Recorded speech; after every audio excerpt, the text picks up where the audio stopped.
Good evening, everybody. Thanks very much for tuning in. I'm just going to give you an advance warning about tonight's talk, and that's number one, my Japanese is very, very poor, so I'm very, very sorry for my pronunciation of some place names. And secondly, there are actually a few images in here that aren't my own. They're by our manager Dan Free's wife, Danny Free. Some of you may know her. She's a very talented photographer herself. And yeah, I'm using a few of her images because actually I've only been to Japan to photograph in the winter once. So, and that was last year, just before COVID decided to throw a spanner in the works for this year. So yeah, I just thought I'd be very upfront about that. So hopefully I can inspire you, because it's kind of still exciting for me because it's all still quite new. And it's one of the last trips I managed to lead as well. So yeah, I hope you enjoy it. And as Chris said, if you have any questions, please let us know and I'll answer them at the end of the talk. So firstly, I'm just going to give you an overview of Japan, and that's the fact that we have a two-center trip really. So to start with, we will fly into Tokyo, obviously, at Haneda Airport, and then we fly up to the northernmost island of Japan, Hokkaido. So you can see at the top of your screen, hopefully, you've got sort of the mainland of Russia, Korea, the Koreas, I should say, and China. And then there's a string of islands to the northeast of Japan, which are also part of Russia. And the island next to them is Hokkaido. And that's where we spend sort of 2/3 of our trip. And it's got sort of the majority of the species, I would say, which I'll go into in more detail. So we fly to Tokyo, and then we fly on to Kushiro. And from there, that's where we really, I would say, start our photographic adventure. And it's an amazing island. It's beautiful. A lot of it's very wild, and there's a lot of wildlife, so it's a real treat. And then from Kushiro, we do sort of a circle really around the northeastern tip of the island, and we work our way back to Kushiro before flying back down to Tokyo. But I'll hopefully give you a better idea of what's involved in that. So from Kushiro, we actually drive through some wetlands on our way to our first stop. And these wetlands are home to sometimes the iconic red-crowned crane, which I'm sure many of you are familiar with, but there's also hooded cranes as well, which I didn't actually get any images of when I was there. So this image is by Danny, so thanks Danny straight away. You're launching me from the off. And you can see these in the marshes as you're driving by, and you can also see sika deer, sometimes red fox as well. There's a real sort of mix of different things on offer, and when you're driving, it's really good to keep an eye out, because in the snowy landscape, a lot of the wildlife sticks out, so it can be quite easily seen. So there's always something on offer, even when we're driving. When we do drive, just to let you know, we use a coach, and the drivers are incredible. They're trained to drive these large, well, medium-sized coaches in the snow and ice. They have snow chains, and they're absolutely brilliant. So that's a really important thing to say from the off. And then within hopefully the first couple of hours of arriving on Hokkaido, we'll head to a crane sanctuary, a feeding area, which you can also find whooper swans as well. And it's a great place, just as a little bit of an introduction, a nice sort of soft introduction to some of Japan's iconic wildlife. And it's really important as well to say that we actually go to Japan primarily in February. And this is for two reasons. One, hopefully there's lots of snow around, but it will also maximize the sea ice, hopefully, which I'll get into in a little bit more detail later on. So you get these beautiful snowy backgrounds, and you get lovely soft light from the low sun. So the afternoons and mornings are absolutely superb for photography. So the red-crowned crane was critically endangered, as I'm sure many of you are aware of. And thanks to a really intensive conservation effort, the population has recovered magnificently, and they're now spreading out across Hokkaido very successfully. And there are huge numbers of birds that can be seen at one time, hundreds at the very least. So it's a real success story for conservation, and the local people are incredibly proud of these birds. So they're really beautiful, an iconic species, and something where you can spend a bit of time photographing. On this particular visit, it's worth saying that it's quite a short visit. It is very much an introduction before we move on to another sort of hotspot for wildlife, which is Lake Kushiro. This lake is particularly famous for whooper swans. And this is an image by Danny again, because when she went, she had sunshine. When I went, it was a little bit on the cloudy side. So it will give you an idea of the different sort of light available to you. But we'll always try and maximize our time with the wildlife and make the most of the light available to us. So you can get some really lovely portraits of the birds here, but you can also get some much wider shots, as you saw from Danny's image before, sorry. But sometimes the birds will come right up to you, and the lake is frozen over, but there are hot springs around the edge, and this is actually where we focus our attention, because that's where the swans congregate. And that's why you can get so close, because it's this little shallow hot spring on the shoreline, and the swans all gather around it, as do a few ducks as well. And there's lots of birds in the trees around as well.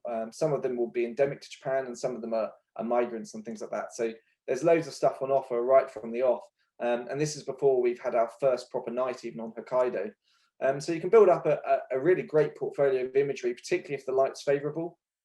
And then, you know, what we do is after we've gone to the swans, we'll go to our first night's accommodation on Hokkaido, which is a lovely onsen, a traditional Japanese sort of spa hotel, I guess is the way to put it, a bath hotel. And it's absolutely fantastic, the accommodation in Japan. I actually don't really have any images in here because I simply don't have the images to do it justice.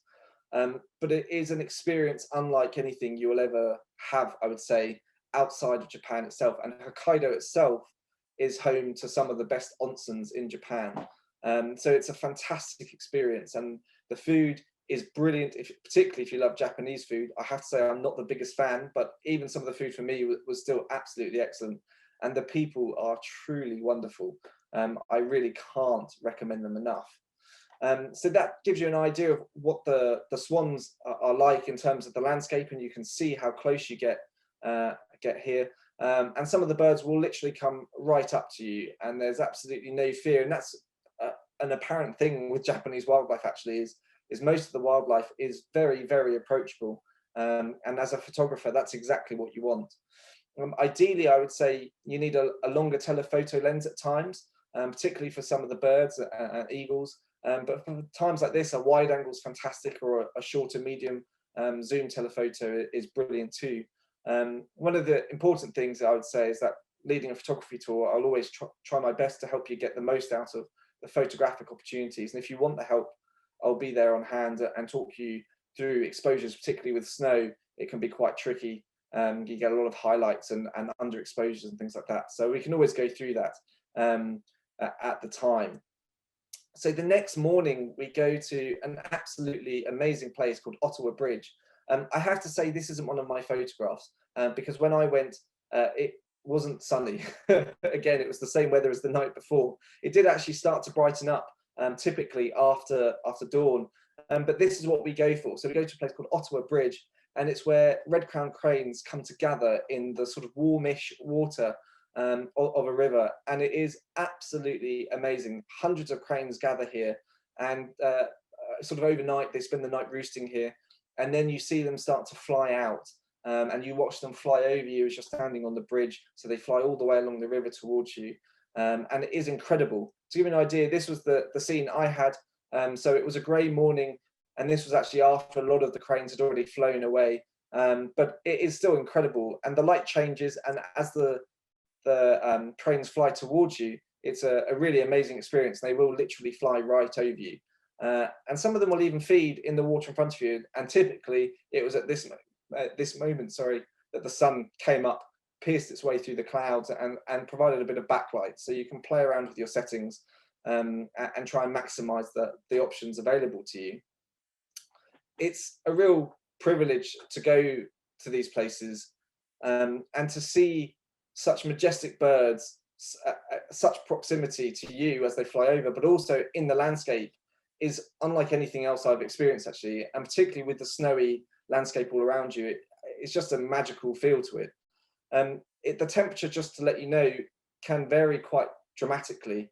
It can be absolutely freezing, and I mean -20 isn't unknown, but more typically it's around sort of, I would say, -5 to -10, but it can be varied. On this particular morning, I think it was about -7, so it was pretty cold. So you need to wrap up warm, and you need to make sure you're using a tripod and things like that, because you're going to be keeping the camera in one place for quite a lot of time. But if you have any questions at all about any part of the trip, please do get in touch with us, either with questions tonight, or alternatively, you can contact us later on and we can get back to you with a much more detailed set of information. So after spending morning with the cranes, the sort of the dawn with the cranes, sorry, there's a fantastic spot nearby for Uralau. They're the same species that you get in Europe. They are a Japanese subspecies. And there's a pair that are incredibly well photographed. And actually, I would say all the sites in Japan are incredibly well photographed. So you're not going to get something that nobody's ever photographed before. Well, you might do, but it's unlikely. But you can get some truly breathtaking images. And the owls are usually in a tree that has probably been photographed more than any other tree on the planet. But actually, on this particular day, they've moved. And so luckily, we heard the calls and took a bit of time, and I managed to spot them in one of the trees behind us. And there was one on this branch here, and then there's another one higher up, its pair. And apparently what had happened was a Japanese crow had been sort of hopping along the branch in front of their preferred tree hole, and so they just sort of flown across the little valley into the woodland opposite, and were just resting up there for the day. So we spent a little bit of time there before actually moving on to another crane feeding station. I'm not sure how to pronounce it, but it's Surui Ito Crane Sanctuary.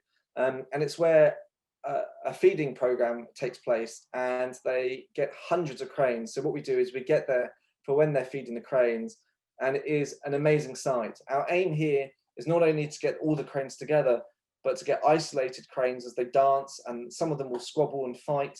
And it's all about behavior, but also hopefully a beautifully snowy scene.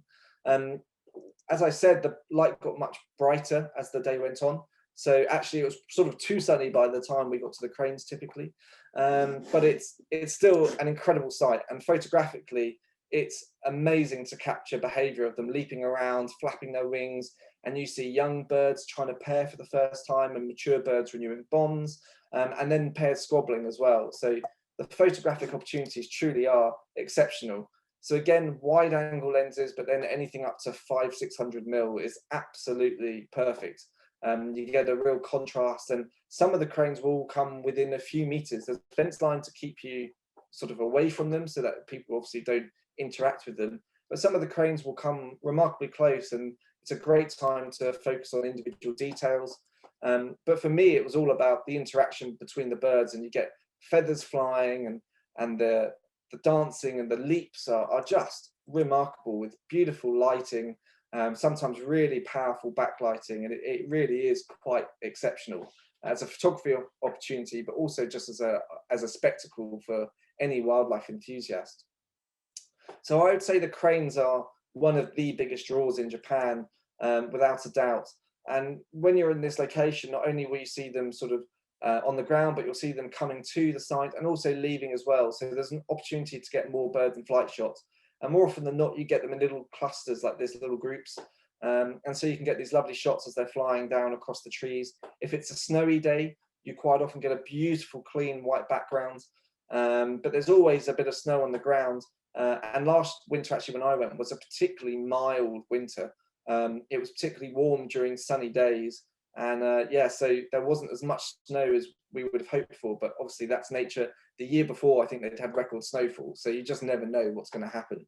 But the photography opportunities, regardless, will be exceptional. And the wildlife watching, you know, it really doesn't get much better than that. And again, it just shows you the opportunities just from a morning's photo session, really. It really is quite exceptional.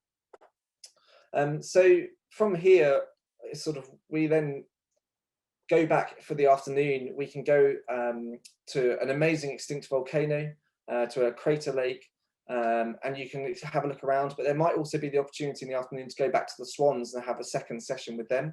And there might even be a session the next morning with the swans as well, depending on light and our travel times to our next destination, which is a coastal village called Rausu.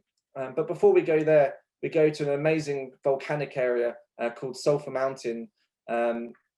And here, this is very close to our hotel, I should say, our onsen, the first onsen we stay at. And the whole area around us is volcanic. So there's all these hot springs, there's geysers and steam vents like this. Don't think Yellowstone, just to say, but it is a very volcanic landscape. And funnily enough, Sulphur Mountain does smell quite a bit of sulphur. And the valley that you can see sort of going up where the steam is very much sulphur stained yellow as well. So it's quite an amazing sight, and our local guide will take us. They're an English speaking guide, and they're fantastic because they'll help explain any interpretation that's needed for the area. And it is just an amazing landscape, beautiful mountains, lakes, forests, and then these volcanic scenes as well. So as I said, we move from our first stop, which is just sort of to the northwest of Kushiro, and then we head to the sort of furthest eastern point, to the sort of west of the Russian islands, to a small fishing village on the edge of Shirotogo National Park. And this is where we go for probably my favorite species in Japan, which is the Steller sea eagle. It's an incredible bird. It's the one behind me here on my little monitor screen, and they are absolutely remarkable. So what we do is we actually go out on special boat trips early in the morning, specifically designed to photograph them. Our aim is hopefully to go out with the most beautiful morning light. Of course, the weather gods don't always play ball, and again on this morning we had a very cloudy start. But what I said before about timing our trips to coincide with the ice, what happens is the islands of Russia and the island of Hokkaido actually funnel ice that come down from the Chukotka region in Russia, and the sea ice actually ends up sitting off the shore of Raosu. It gets channeled in and you get this long strip of sea ice. And the local fishermen have been feeding the birds, the eagles here, for years and years. And so they're incredibly habituated, and they will come and collect fish basically from the boats. So it's been going on for a long time. It wasn't traditionally a tourist thing at all. It's only with the advent of a passion of wildlife travel, and within Japan, but also overseas, obviously, that this has become a viable option. But the other birds on offer here are white-tailed eagles, the same species that we get in the UK now on the Isle of Wight, the Isle of Mull. They are absolutely remarkable. They actually have a bigger wingspan than the Steller sea eagle, but the Steller sea eagle, when you see one next to a white-tailed eagle, are noticeably heavier set. They're much bulkier, and the bill is much thicker, much stronger bill. And it's just, they're both magical. But for me, each day, the white-tailed sea eagles were sort of the first birds to arrive. The Steller's still a little bit further back, or stay away on shore. And the white-tailed are the first to come in, and they fly in. They'll grab fish from the water or from the ice, and then they'll rest up on the ice as well. And that's what we really want, because when they're in that icy landscape, it's just amazing photography, but it's also just amazing to see so many birds on the ice. And the photographic opportunities, quite literally, are endless. And I dread to think how many thousands of photographs you can capture just in one morning, because there is so much going on. And the hardest thing of all is to be disciplined enough to focus on one bird and not jump from one to another, because if you jump from one to another, you're going to miss photographic opportunities. So the white-tailed eagles are the introduction. They whet your appetite for the main course, and they are absolutely beautiful nonetheless. So you can't ask for more. But if you're wondering how many eagles you get, there's normally a couple of boats operating in the sort of the sound, so to speak, in the ice field, and you can literally get hundreds and hundreds of Steller sea eagles and white-tailed eagles and gulls and Japanese crows, and it is just a sight to behold. Genuinely, it blew me away the first time I was there. I could not have envisaged seeing that many birds, and some of these birds fly from the far northeast of Russia to make the most of this feeding opportunity. So literally birds from all over the eastern seaboard of Russia come down to this little pocket of Japan just for the winter to make the most of the feeding opportunities here. So it's an incredible thing, incredible sight, and perfect for photography. And if you're wondering whether the birds tolerate each other, yeah, they do. For the most part, there will be the odd squabble, but they're not too bothered by it, and they'll fly out each day and make the most of any opportunities. The sea ice in places can be quite sort of constant, and in other places it's broken up. So we usually try and get them to position the boat if we can.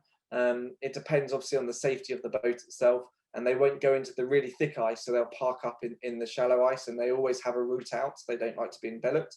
It's really important to know, but they'll always try and maximize the opportunities for us. And the crew are absolutely brilliant. They know exactly what they're doing, and we always make sure we get a spot on the sort of the bottom deck, and you can get nice and low eye level with the birds as they're on the ice, and that's the key thing for any photographer. And so I always do my best to make sure we get that exact same spot each day we go out on the boats. They are fed fish that have been caught by the local fishermen. So unfortunately, it's not a natural phenomenon, but it's been going back a long time, as I said. So it's actually really important that it doesn't suddenly stop now. What we do in the evenings in Raosu is go after this. This is the Blakiston's fish owl. And this place is quite bizarre, really. It's an owl observatory, is what it's now called, the Yado Fish Owl Observatory. But actually, it used to be a little sort of homestay, and it's got a little cafe. And then there's a little sort of hot spring-fed river, or stream, I should say, that goes down the side of the building. And then all along the building, they've set up amazing little sort of photography opportunity with permanent lighting on offer. And they give you a crib sheet of what settings to use to make sure that your camera works in sync with the lighting, because it's actually at a pulse, but obviously our eyesight can't see it. And it ensures you should get nice, clean, sharp photographs of these spectacular birds. And they come down and they do get fish from the water. So it's an incredible sight to see these birds. They were once thought to be extinct in Japan and in northeastern Russia, but subsequently different populations have been found. And they're clinging on to these remote, wilder corners of northern Japan, Hokkaido, and the far east of Russia and China as well. But again, in the morning, we go out again for another session of eagle photography. And for me, it's just, I'm in heaven when I'm there. You can't ask for more. And particularly when you get sort of really thick ice, like on this photograph here, and you get the mountains in the background, you can get some absolutely fantastic photography opportunities. One of the interesting things is to see the juveniles and the adults as well. So the bird on the right of the screen, you can see it's got a lot less white on it, on the wings, edgings, and on the tail. And this is a juvenile, and it usually has a black tip to the beak as well. But you can actually see juveniles quite distinctively from the adults, and the behavior is they're definitely sort of submissive to the adults. And as you can see here, one's flying in and the adult's taking a bit of a disliking to it. So again, there's these behavioral opportunities for photography, and the in-flight photographies really are second to none. And with such a big bird, you get sort of countless opportunities to get these shots. To get birds sitting on the ice and getting really beautiful, clean portraits can be challenging, but for me, that's all part of the fun. And on this day, it started to snow. And actually, for me, that really made it, because I got this beautiful scene of these two birds looking the same way, with the snow falling, bit of ice on the bottom, and then the sort of soft gradient of the sea behind. It's just a really unique moment, and something that I was really, really proud to capture, just for myself more than anything. And one of the eagles was particularly inquisitive and came and landed on a piece of ice that was sat only a few meters in front of me. So you can get a beautiful full frame shot like this of an eagle, and the detail is just remarkable, and the intelligence in the birds and the eyes and the stares, just remarkable. You can't ask for anything more. And then unfortunately after that, we have to start making our way back south again towards the airport and towards our next sort of overnight stop, which is another amazing onsen. But on the way, we drive down the coastline, and it's an amazing place to see a host of sea ducks that are escaping the ice, such as harlequins and mergansers and goosandas. And there's so much on offer, you really never know what you might see. So we'll always try and stop at a fishing harbour where there's usually a bit of ice, but there's also some open water. And we'll try and photograph some of the birds from there as well. And you can get some really great shots of both the sea ducks and even seabirds as well. So you can get auklets and things like that. And then we move on to probably the most beautiful stay, which is Yurushi. It's an amazing onsen, a really, really old historical center sort of onsen. hotel, and it is magical. The accommodation is fantastic. The staff are wonderful. And what's even better is they've got an amazing garden at the back that is full of bird life, long-tailed tits, but the Japanese variety, beautiful white heads, and this, which is a pygmy woodpecker, Japanese woodpecker, which is tiny, the size of a sparrow, absolutely incredible. And then some of the other highlights are Blakiston's fish owl again, and they come right down in front of you to another pond. And then there's also a beautiful thing called a sable, which is a member of the martin family. And if you're really lucky, you might see them. This one was actually feeding on all the bird seed that they're out from multiple feeders all over the place. And it just sat and came up right in front of me. And I mean, literally within a foot of me to feed from, you can see there's little bits of seed on the bottom of the photograph. And it was actually too close to get a photograph of. So I had to quickly run backwards. And this is with a 500mm from 4 meters away. So actually you had to run back to 4 meters to get a photograph. And it is through glass, but the glass is kept beautifully clean so you can photograph effectively. And at night they come back too. And again, this is an image by Danny, but you can see exactly what it looks like here. And they're absolutely beautiful and they're fearless. And they'll come and get fish as well from the pond. They're a fierce little thing, about the size of probably between a polecat and a pine marten, to give you an idea, but beautiful thick fur and this yellowy tinge to them. Absolutely amazing animals. And the Blakiston's fish owl will come down as well. The food here is probably some of the very best I had whilst I was in Japan. And it's just the most beautiful settings. We have a private dining table. It's very comfortable. The staff are so attentive. And our English speaking guide, I think it's really important to add, will always try and tell you not only what you're eating, but how you should eat it, because Japanese etiquette is something quite, I guess, unfamiliar to most of us. Unless you've been to Japan before, it can be quite unusual. And there are certain etiquettes with chopsticks particularly, and the way you eat things, just to make sure you're being polite and you're not offending anybody as you're doing it. But what I would say is most of the local people don't speak any English. So if you do end up in a conversation with them, it's very much a lot of hand signals, pointing, and things like that. So it's a bit unusual in that sense. I think we're so used to traveling and having people that speak some English, but it doesn't matter. It all adds to the experience. I think the culture as well as the wildlife is what makes any trip special, but particularly here in Japan. The next morning, which is our last morning on Hokkaido, what we actually do is we go to a place called Lake Furen for a last sort of hurrah of eagle photography, I suppose. And the idea behind this is, we've had people ask why we do this in the past, is if there's no sea ice at Raosu, which is entirely possible, obviously it's nature. So although we try and time our trip to coincide with the sea ice, we can't guarantee it will be there. So you'll still get pictures of eagles up there, but they might not be on the ice. So what we do is we come down to Lake Furen, which is frozen over, and there's a cafe there. And actually the owner of the cafe has, again, been putting out food for the eagles for years and years and years. And so they come down in great numbers, and you can end up just sitting down on the floor, photographing this amazing spectacle. There's hundreds of kites, white-tailed eagles, and the kites, black-eared kites, I should say, and Steller seagulls and crows as well, will all come down.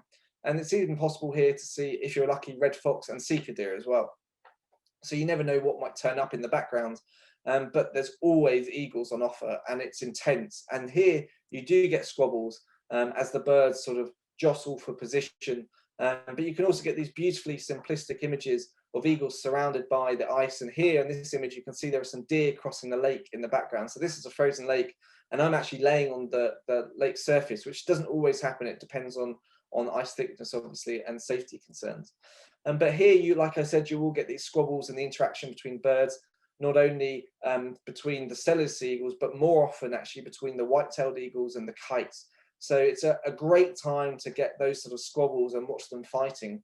And what we did on our trip was we sort of spent a little bit of time here, but once my clients have had their fill, and we're very flexible with that, with everybody, we actually left a little bit early, and we decided to head back to the first crane spot, which is also great for the swans, as I said before. And we spent just a little bit of time, maybe half an hour, photographing there, just as a goodbye really to Hokkaido before we caught our flight back to Tokyo, where we spent a night. And Tokyo is obviously unlike any other city on earth. It's probably the largest metropolis there is. And it really is a culture shock, but it's brilliant. It's buzzy. It's an amazing place to go, and there are some fantastic eateries, and you can explore if you like to. It's very much an evening where you can decide what you do. We stay at a hotel that's conveniently located for our train journey the next day to our next destination. And it really is just an amazing place to explore and to sort of immerse yourself within. Again, it's, I guess, that culture shock mentality, where it's all so different and unusual, but so exhilarating and interesting, and bright lights everywhere. It really is a sight to behold, and somewhere that's fascinating. And if you always wanted to extend, we could arrange that at the end of the trip, absolutely no problem, or anywhere else in Japan. We're more than happy to help where we can. So then what we do the next day is we catch a bullet train up to Nagano. So actually I should just go back to the previous slide. To the northwest of Tokyo, you can see Nagano. There's the mountain chain that runs through the main island of Honshu. And what happens is we go up into the mountains. Nagano, you might remember, was famous for hosting the Winter Olympics. And we go to a little place nearby called Yamanouchi.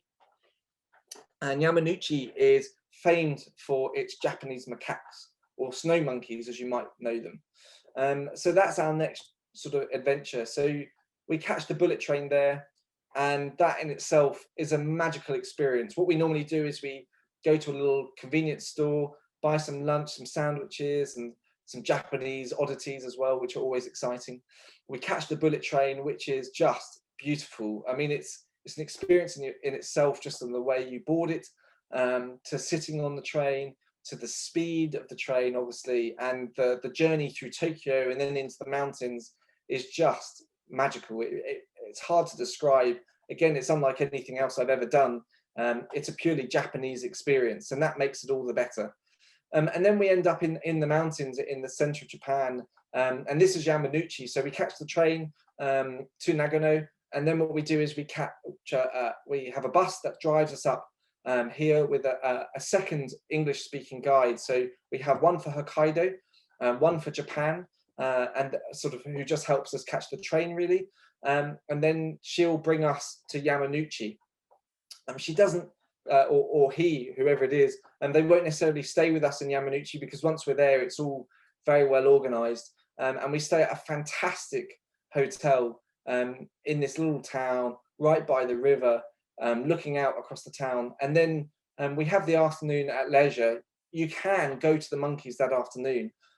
It's optional, but we can go up there, and it's an amazing sight. It all depends on times of the bullet trains, but we'll endeavour to get you up there if we can. Or you can explore the town, go for a walk through the old streets, which is fantastic.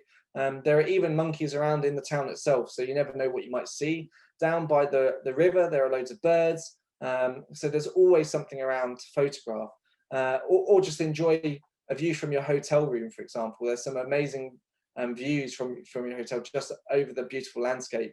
It's a great place, but it is all about these guys, the snow monkeys. As I said to you, that last year when I went was a particularly an unusually mild winter, so there wasn't much snow. And these guys are famed for using hot baths at a sort of a thermal pool, but it's only for the monkeys. It's not for people. And they have learnt on particularly cold days to immerse themselves in this warm water and raise their body temperatures. They're the most northerly monkey species in the world. So they are sort of out of their comfort zone, really, and they've got this beautiful thick coat, but they're not really designed for -20, those sorts of temperatures. So they will make the most of the pools on a particularly cold day. Unfortunately, if it's a warm day like it was when I went, they won't necessarily go in the pools, but you still get amazing photographic opportunities. So I'm going to show you a few of my photos, and then I'm going to show you a few of Danny's as well, just to give you an idea of what's on offer. So the encounters, for me, it's all about portraiture here. You can get beautifully close, sometimes too close. If you've got a rucksack, make sure you zip it up, because the monkeys will try and examine, and they might even use you as a springboard as well, particularly the youngsters. I don't recommend you approach a monkey. I usually use a telephoto lens to get the intimate portraits, but there are those sort of intimate encounters that you can have, and watching them around the pools is pretty amazing, and watching the youngsters play is just incredible as well. You can, as I said, sort of take a step back and look at the landscape around you, and you will see monkeys all around you in the landscape. There are other species here as well. Japanese sorrel, which is a goat-like animal, which I know somebody actually asked about in a question before the talk. And they are around, but you just have to be lucky whether they come down from the higher peaks as you're there. Particularly if it's cold, they will come down usually from the high peaks and enjoy the warmer climate around the pools. But it is the monkeys are the primary focus, and they're real characters, and you can build up an incredible portfolio again very, very quickly. And you can spend the whole day here. I mean, you literally can. We go first thing in the morning. What I do is I take you to the start of the walk. What I would say is it's really important to get little sort of spikes for your shoes, sort of like mini crampons, or you can get sort of rolled bars that go under your shoes on rubber, and they'll just help you grip on the icy ground. And it's good to have those for the whole trip, because ice is prevalent, obviously, in these temperatures. And what we do is we walk up the path, and I sort of walk ahead of everybody at high speed, make sure we're ready to go into the park when it's open. As you arrive, I'll give you all a ticket, and what that does is it enables you access all day. So you can go to the park, and then you can leave if you want to go and get some lunch from the village, which is down at the bottom of the path, and then you can wander back up again and go for more if you like, or you can always head back to the hotel and have a lovely afternoon resting. So there is just countless photographic opportunities, and they are gorgeous characters. They really are, and they're very well sort of respected, and the Japanese adore them as well as the Western visitors that come. And it's sort of the crown and the jewel in the crown, even, I should say, of the area. And people do come from far and wide to photograph them and just to watch them and enjoy them. Some people will be there with mobile phones, and some people with huge telephoto lenses. But to give you an idea, there was still snow when I was there, but there wasn't a huge amount of it. Whereas I know when Danny went, and Dan as well, it was much colder. And so this is one of Danny's images with a monkey covered in the snow. And then they got sort of really good opportunities to photograph them in the hot pools. What you do have to do is there is steam, so you have to wait for the steam to blow away, and then you photograph when they're in a little pocket of sort of clear air, so to speak. And then you get the snowfall. It's magical if you can get that. It really is. But this is more the sort of scene I had, where I had youngsters playing in the sort of the hot pools. So it's an amazing place, and somewhere I can't recommend enough. So I hope that gives you a great sort of introduction to the wildlife of Japan in winter, particularly. And if you have any questions at all, it'd be really great to hear from you. And I will also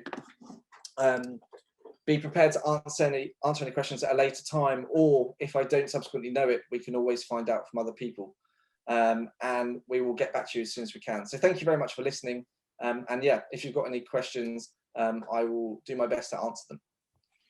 Hey, Bret, crikey, thank you so much. That was absolutely superb. Really, really brilliant. Thank you. Usual story. We've got lots of questions. And we've also got. I posed for the first time. I did the poll and asked how many people have been to Japan. Well, 60. Surprise, surprise. 66% of the people that are with us this evening have not been, but curiously, a staggering 34% of people are. Anyway, so thank you for that. That was absolutely brilliant. So on to questions. So. As ever, there are always questions about the photography, right? So a couple of key ones, I think.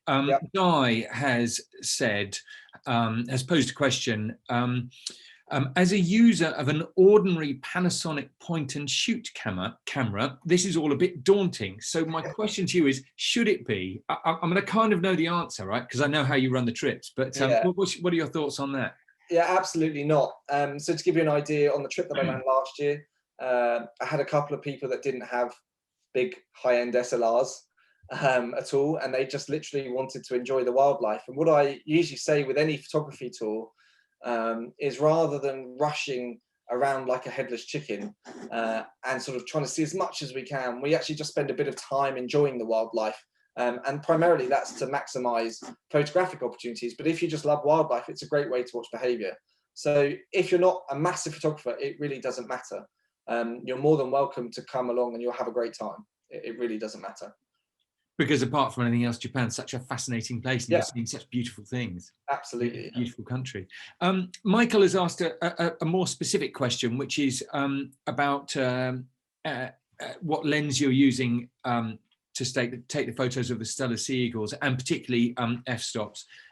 Part of that question, I think, is probably maybe a bit too detailed for now, but lens would be a good one. So I was very, very sad. And I took pretty much everything I could. So I was using either no clothes, right? Yeah, exactly. So I was using either 500mm or 300mm, both prime lenses, so no zooms. So, and one of them, they both got really wide apertures, so it lets in lots of light, basically. Yeah, cool. Okay, so that's fantastic. And time of year. One or two people have asked about the time of year and whether this particular trip or the trips that you're describing are specialist photographic trips. Again, I mean, obviously I know the answer, but you might want to throw in a couple of thoughts on that. Yeah, they are. So the photography trips that we run are, very specifically timed, like I said, to try and maximize that sea ice. So basically, if you go earlier in the year in January, a lot of the sea ice hasn't had time to form and then drift down to the northern Japanese coast. And if you go later in the year, sort of the mid-March, end of March, there's a chance that ice has actually either melted or completely moved away. So we really try and time it specifically for the Steller sea eagles to be on the ice. We can't guarantee it. There's just no way. It's nature. It's the weather. We know what the weather's like in the UK. So we do our best to time it specifically for that. So that's the reason we go in sort of mid-February time. It's worth mentioning, of course, that there is the non-photographic trip as well. We've got Japan's winter's one. Well, we've got both, haven't we? We've got the photographic and the non-photographic trip. Exactly, yeah. And the non-photographic one usually goes a little bit earlier. You still see everything. You see the same stuff. But yeah, it's just not so much of a focus on the photography. Yeah. Okay. That's really cool. Thank you.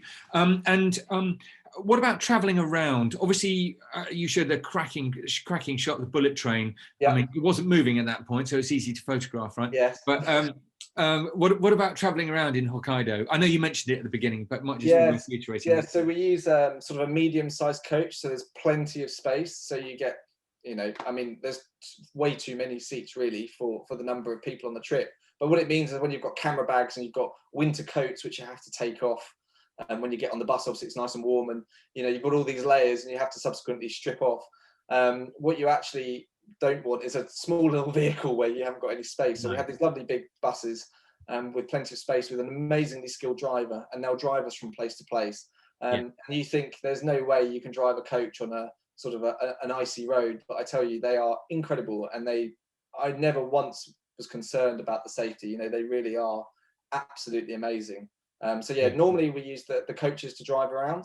To get to Hokkaido, obviously we fly, and then we fly back to Tokyo, and then we catch the bullet train up to Nagano, up into the mountains, and then back again to Tokyo for our last night. So sure. And I think what one or two people have asked about group size. Of course, Japan's winter wildlife is a 12 people on the trip, whereas the photographic trip, I think, is 8, isn't it?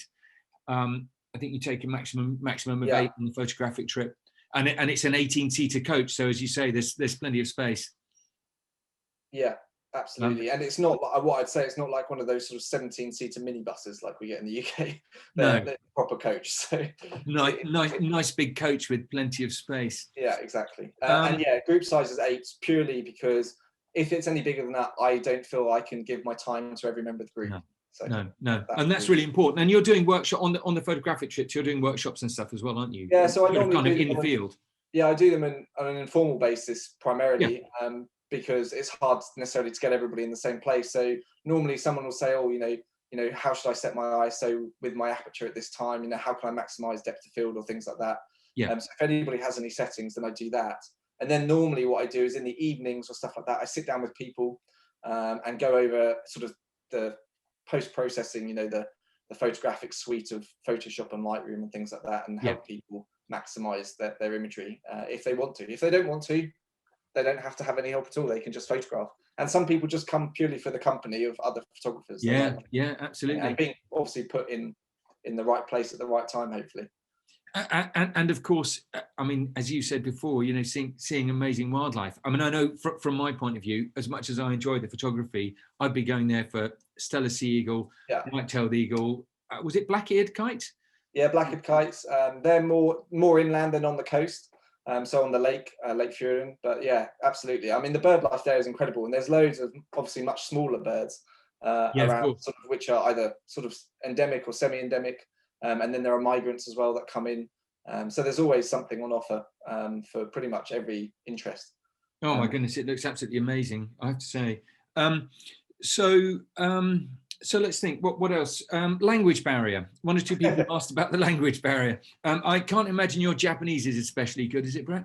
My Japanese is appalling. But what I found is that if you just say a few words, even hello, goodbye, thank you in Japanese, and you smile and you bow a little bit, you know, it goes a very, very long way, and people are so appreciative. And actually, you know, very few people speak English in Japan, from my experience anyway, so far. But it doesn't matter, because everyone's so lovely and friendly, and, you know, I never felt unwelcome anywhere. Everybody was smiling, and even if you went to a shop and you didn't speak a word of English, Japanese, and they didn't speak a word of English, you know, you can make do. It's that global point and smile and point and smile. Word. Yeah, exactly. Point and smile. Oh yeah, it's the way forward. It's the way forward. Hey, in Japan, of course, and at the onsens, I wonder whether what kind of bed arrangements are there? Are you sleeping on futons? Are they comfortable? Are you sleeping on the ground? So when we're in Tokyo, it's very much a Western style hotel, very traditional. And then the others are, some of them are slightly more westernized than the others are, basically. So, but traditionally and typically in most of the places we stay, you do stay on a futon. So what happens is when you arrive during the day, you can put your stuff wherever there is, and there's usually a lovely little table set up for you, so you can sit on the floor with some sort of seat backs they quite often have, so you can lean against something. And then what happens is when you come back from dinner, there'll be a lovely bed has been prepared for you, and there's blankets and things like that, so they're lovely, toasty and warm, and really comfortable. I actually had some of the best sleep I think I ever had in Japan. So I think it's coming from that cold to that warmth. It's the perfect sleep tonic. It really is. And being outside, of course, as you say, being outside in the cold, all that lovely fresh air. So we've spoken about that. We've spoken about language barrier. You've spoken about the guides and the people, English and all that sort of stuff. Food, you've mentioned. Accommodation, you were saying you haven't got any. Well, you showed one or two photos of accommodation, but of course in our documentation we've got some super photos of illustrations of the accommodation. Absolutely. So we can always send you, and we can give you a much better idea of what the accommodation is like. But the rooms are usually pretty large. It's worth noting that in the very traditional onsens, they don't have that you get a private toilet and a private sink, but you don't get your own private shower. So you do have to use the Japanese traditional baths. Which are very nice in my which are amazing. But it is very much a traditional experience. So it's worth noting that. But for the most part, it's not really an issue at all. And there's always beer on offer. And the important things. It's worth going just for that, isn't it? Japanese beer is very good. Exactly. So and the food is very much in Hokkaido is very traditional, and because you're a Westerner and you're a guest, the meals are very much sort of high end. They want to show off what they can do, so it is the best that they can do. Whether that be tempura or sashimi and sushi. Tofu, all those sorts of things. They'll pull out all the stops basically, and that they will always try to show off what they can do. So if you love Japanese food, honestly, Hokkaido is incredible. And if you don't love Japanese food, you can definitely make do, because I'm one of those people. You need to learn to love Japanese food. I love it. I know. Tell me about it. So I guess final questions. We're coming up to 8:30, but the various different wildlife sites and so on that we're going to on these trips. Are they busy? Are they busy with a lot of other people? I mean, it's obviously very different to a safari experience, right? Or even going to Finland and so on. Yeah, absolutely. So I think it's really important to make people aware that it is very much a well-known scene, but primarily actually with Japanese tourists. So most of the people you'll see aren't Westerners. They are sort of, rich businessmen or people like that with the biggest cameras you've probably ever seen in your life. Probably much bigger than they ever need, to be honest. But what happens is normally you go to a site and there will definitely be other photographers there. It depends on the day of the week. So if you end up somewhere on a Saturday, for example, it can be busier than if you end up somewhere on a weekday. So that's worth noting. But for the most part, there's space, and we always try and get to places early. So you shouldn't need to worry too much. And having done it now, I've got a much better idea as well. So I will always try and make sure we maximize our positions and things like that, and get to the right places ahead of schedule, so to speak, to make not only the most of light, but also to make sure we get the best positions and things like that.